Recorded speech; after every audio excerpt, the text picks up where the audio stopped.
ناظرین السلام علیکم ورحمۃ اللہ وبرکاتہ۔ آئیے دن بھر کی تمام بڑی خبروں پر نظر ڈالتے ہیں۔ کانگریس پارٹی کی بھارت جوڑو یاترا ہفتہ کو دہلی میں داخل ہوئی۔ آج یاترا نے 108 دن مکمل کر لیے ہیں اور 3000 کلومیٹر کا فاصلہ طے کیا ہے۔ دہلی کانگریس ونگ کے مطابق یاترا ایک دن میں 23 کلومیٹر کا فاصلہ طے کرے گی اور شام 4:30 بجے لال قلعہ پر ختم ہوگی۔ اس کے بعد سفر میں 9 دن کا وقفہ ہوگا۔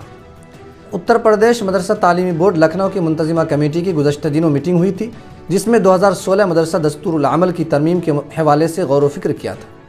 اس میٹنگ میں جمعہ کے بجائے اتوار کو تعطیل کرنے پر تجویز پیش کی گئی تھی، جس پر مدارس کے ذمہ داران میں بے چینی پائی جا رہی تھی، لیکن آج مدرسہ بورڈ نے 2023 میں تعطیل کا کیلنڈر جاری کر تمام شکوک و شبہات کو دور کر دیا ہے اور کیلنڈر میں جمعہ کو تعطیل کا ذکر کیا گیا ہے۔ اپنے بیانات سے اکثر تنازعات میں رہنے والے عرفان انصاری نے اسمرتی ایرانی کے تعلق سے بیان دیا ہے۔ کانگریس لیڈر ڈاکٹر عرفان انصاری نے شردا قتل کیس کے ملزم آفتاب کو اسمرتی ایرانی کا رشتہ دار بتایا۔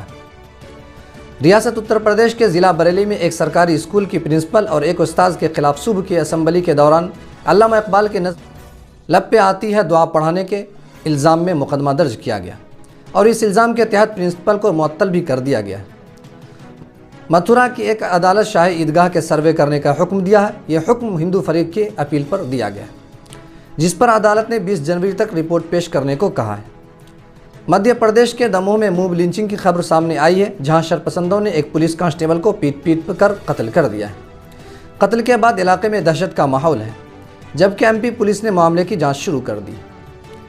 اطلاعات و نشریات کے وزیر انوراگ ٹھاکر نے میٹنگ کے بعد پریس کانفرنس میں کہا کہ فوجیوں کے دیرینہ مطالبہ کو پورا کرتے ہوئے حکومت نے 1 رینک 1 نیشن کے تحت دی جانے والی پینشن میں اضافہ کرنے کا فیصلہ کیا ہے۔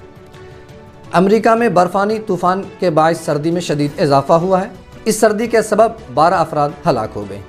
NWS کے مطابق طوفان ٹیکساس سے کیوبیک تک 3200 کلومیٹر تک پھیلا ہوا ہے۔